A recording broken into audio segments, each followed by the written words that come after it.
Terima kasih rekan-rekan media yang telah memenuhi undangan konferensi pers kami yang diadakan di Reskrimum Polda Metro Jaya pada hari ini begitu. Dan hari ini kami dari tim advokasi anti kriminalisasi, akademisi dan aktivis, ada rekan-rekan kami, ada rekan Gofur, ada rekan Medi Juniarto, ada rekan Bang Samsir Jalir, ada Fitransa, ada Bang Bahar, ada Bang Jemi dan yang lainnya. Intinya hari ini kami datang dalam rangka untuk memberitahukan beberapa informasi.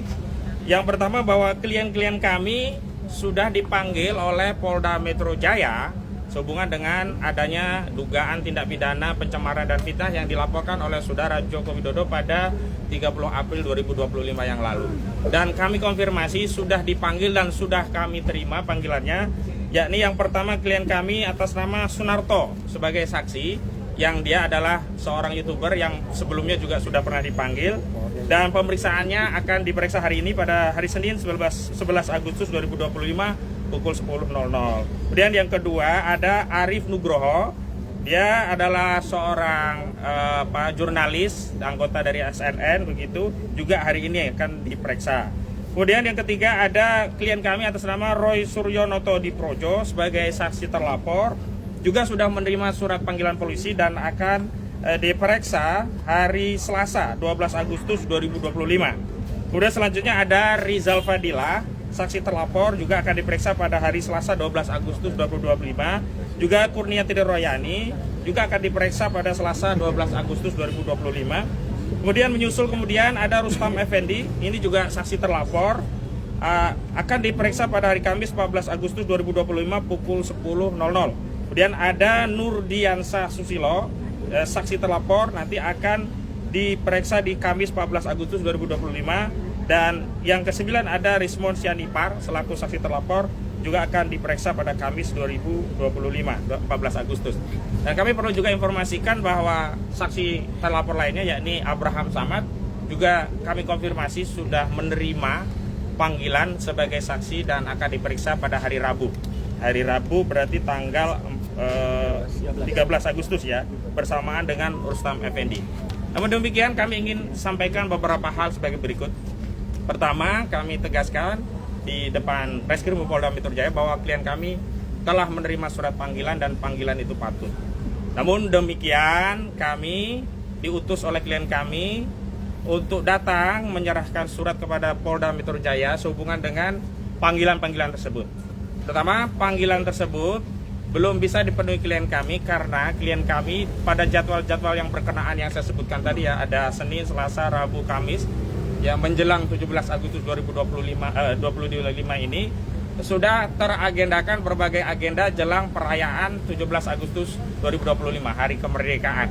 Jadi dalam konteks untuk menghormati Hari Kemerdekaan Negara Republik Indonesia yang puncaknya akan dirayakan di 17 Agustus 2025, klien kami sudah ada jadwal-jadwal yang sudah tersusun sehingga tidak bisa memenuhi panggilan sesuai dengan jadwal yang sudah ditetapkan oleh penyidik Polda Metro Jaya, termasuk yang hari ini. Hari ini atas nama Arif Nugroho dan atas nama Sunarto juga tidak bisa memenuhi panggilan karena sudah teragenda jadwal yang lainnya. Yang kedua, kami perlu tegaskan bahwa di dalam KUHP memang ada proses untuk pemanggilan selanjutnya. Artinya ketidakhadiran klien kami ini bukan berarti mangkir, bukan tanpa keterangan. Jadi secara resmi kami nanti akan menyerahkan surat pertama tentu saja kepada penanggung jawab proses penyidikan ini, yakni kepada Direktur Reskrimum Polda Metro Jaya ya. Jadi Reskrimum nanti kita kirim surat, ditujukannya sebenarnya kepada Kapolda Metro Jaya, apalagi Kapolda Metro Jaya kita kan baru yang sekarang ya. Mudah-mudahan surat ini nanti bisa memberikan argumentasi bahwa memang tidak ada panggilan yang diabaikan. Jadi panggilannya patut. Berbeda dengan ketidakhadiran Saudara Joko Widodo yang sebelumnya kita tidak tahu dia dipanggil, dan tentu saja malah kita jadi bingung karena justru penyidik yang mendatangi saksi selaku korban Saudara Joko Widodo ke Sulu untuk diambil keterangannya. Dan yang selanjutnya untuk kapan waktunya, memang di dalam surat nanti kami merekomendasikan atau memberikan saran agar sekiranya pemanggilan itu dilakukan penjadwalan ulang setidaknya setelah perayaan Hari Kemerdekaan Republik Indonesia ya. Jadi setelah 17 Agustus 2025 karena menjelang 17 itu kita ada banyak agenda kegiatan yang berkaitan dengan perayaan, termasuk klien kami kan juga sedang mempersiapkan buku dalam rangka di launching di tanggal 17 Agustus 2025. Namun di luar itu kami juga ingin tegaskan bahwa hari ini yang perlu disegerakan adalah bukan proses penyidikan kasus ini, tetapi yang harus segera disegerakan dan ini sudah berkekuatan hukum tetap adalah melaksanakan eksekusi putusan Mahkamah Agung yang sudah diterbitkan di 2019 yang lalu yang berkaitan dengan vonis kepada terpidana saudara Sylvester Matutina yang sudah diganjar dengan 1 tahun dan 6 bulan. Dan sampai hari ini kami belum mendengar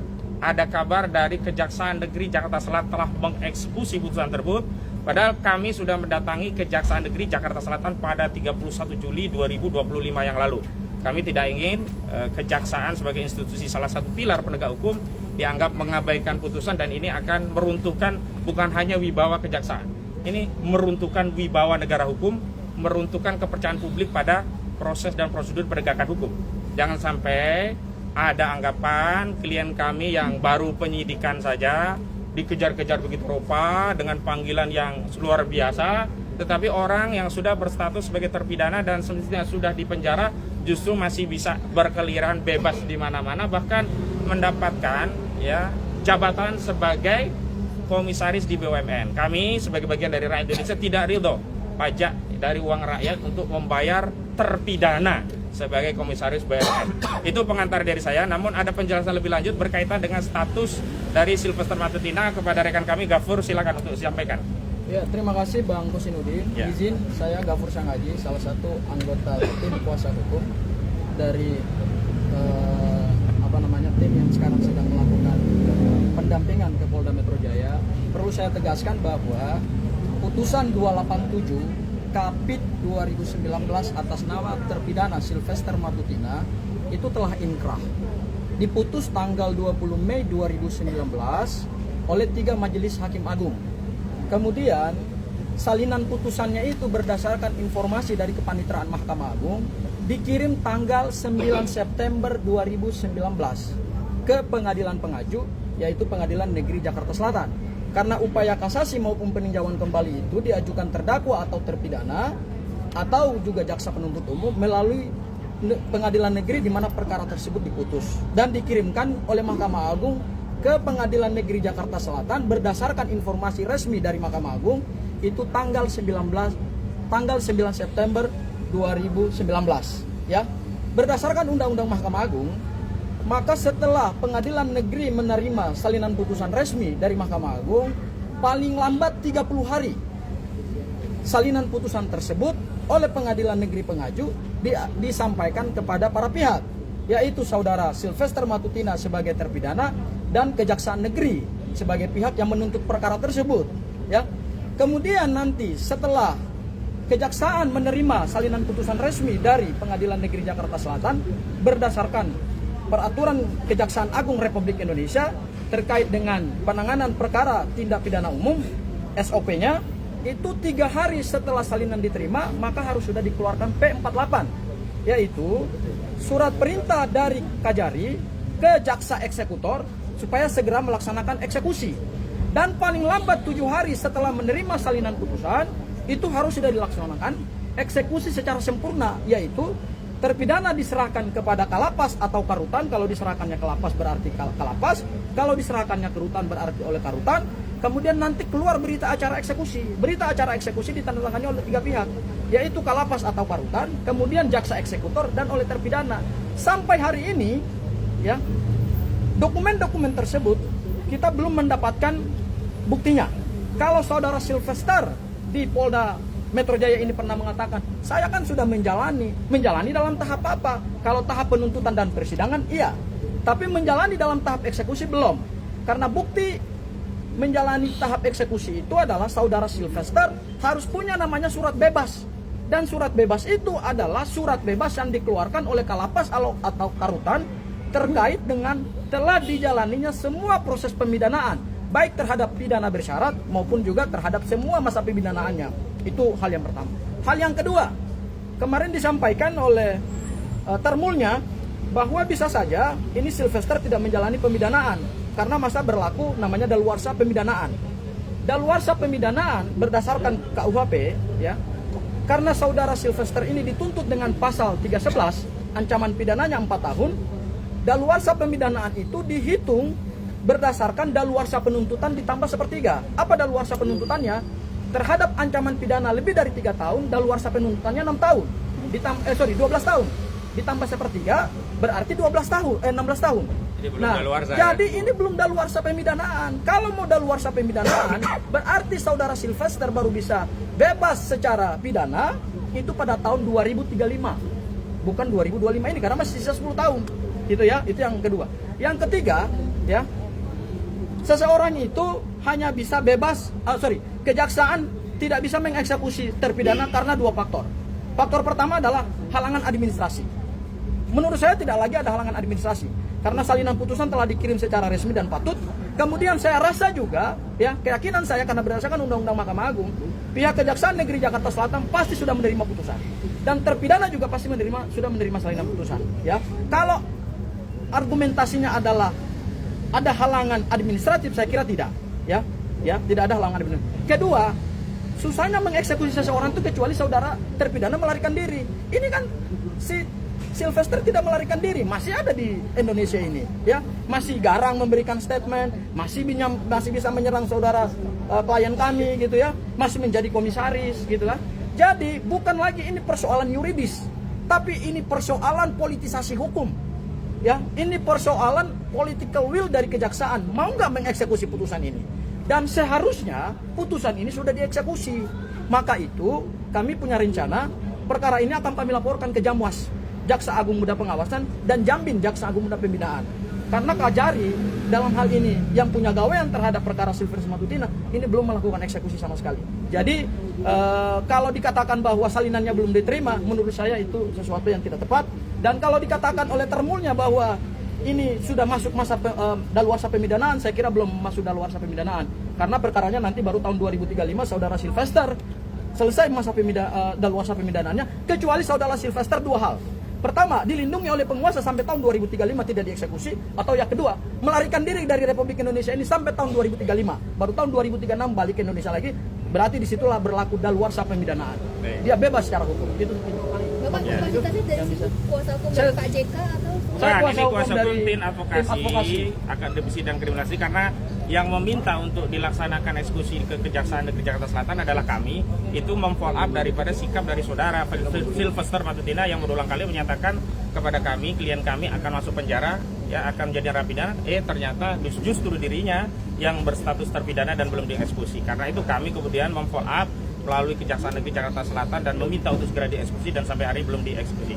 Tapi ada hal yang perlu kami sampaikan, bahwa memang ada penyebab bahwa saudara Sylvester Matutina itu tidak bisa dituntut, yakni faktor politik. Dan itu yang kami yakini, karena di era kekuasaan saudara Joko Widodo, Sylvester Matutina sebagai bagian dari pendukung penyokong kekuasaan saudara Joko Widodo, ketua dari Solmed, Solidaritas Merah Putih, yang kita ketahui pendukung berat saudara Joko Widodo, maka kita patut duga ini ada kekuasaan yang disalahgunakan untuk melindungi saudara Sylvester Matutina. Tapi yang terakhir kami juga perlu tanggapi, kalau kemudian Frederick Damanik dari Projo meminta agar ada amnesti kepada Sylvester Matutina, kami tegaskan, ya, permohonan itu cacat baik secara administratif juga secara substansi, begitu. Secara administratif kewenangan bahwa di dalam konteks hak prerogatif seorang presiden, khusus untuk amnesti dan abolisi, itu adalah kewenangan prerogatif presiden yang inisiatifnya subjektif, yang diberikan oleh presiden langsung tanpa ada permohonan. Berbeda hak politik presiden dalam bentuk grasi dan rehabilitasi, itu memang bisa diajukan oleh pemohon. Jadi tidak ada kepentingannya presiden di kotak-katik. Ini sama saja, ya, saudara Frederick Damanik itu lancang, ya, mengacak-acak kewenangan presiden untuk memberikan amnesti. Sebagaimana kemarin kasus Tom Lembong dan juga siapa satunya itu? Hasto, itu juga pemberian daripada amnesti dan abolisi kepada Tom Lembong itu bukan karena permintaan keduanya, tetapi atas inisiatif presiden. Karena kewenangan yang melekat dari presiden itulah, maka kemudian presiden memberikan, bukan atas permohonan. Kalau permohonan itu grasi dan kemudian rehabilitasi. Yang kedua, ini orang belum pernah dieksekusi 1 hari pun. Kok enak banget dia, ya, bisa minta amnesti. Kalau diberikan, wah, rusak negara ini, nggak perlu lagi ada hukum. Kenapa? Kalau nanti kita terpidana, ya udahlah minta amnesti, cari koneksi, selesai. Nggak bisa begitu. Kecuali satu hal, kalau ternyata terpidana Sylvester Matutina dipanggil oleh Yang Maha Kuasa, ya sudah, kita ikhlaskan. Nggak bisa itu dieksekusi. Bagaimana mau eksekusi kalau orangnya memang sudah dipanggil Yang Maha Kuasa, tapi hari ini dia masih hidup? masih berkeliaran. Jadi saya tegaskan kepada saudara Matutina, Silvester Matutina, kawan dia kan Frederick mengatakan kita ini dianggap takut sama Silvester. Nggak ada takutnya. Ada yang mengatakan itu bukan, nggak ada orang gede di belakangnya. Orang gedenya itu adalah Silvester karena badannya gede. Saya tegaskan, Silvester, kamu jangan gede badan saja, hormati konstitusi. Kau katakan kau ya dalam sebuah diskusi TV dengan saya, kau akan kesatria, kau akan taat hukum. Sekarang kau taati hukum, datang ke Kejari Jakarta Selatan, serahkan tangan kau, atau setidaknya minta Fitra Romdoni untuk meminjam borgolnya, kau borgol tangan kau, serahkan diri kepada Kejaksaan Negeri Jakarta Selatan. Jadi itu yang perlu kami tegaskan, dan kami hari ini ada dukungan dari tokoh juga dari aktor yang lainnya. Sebelumnya kami persilakan dulu Bang Samsir Jalil dulu. Ya, Bang.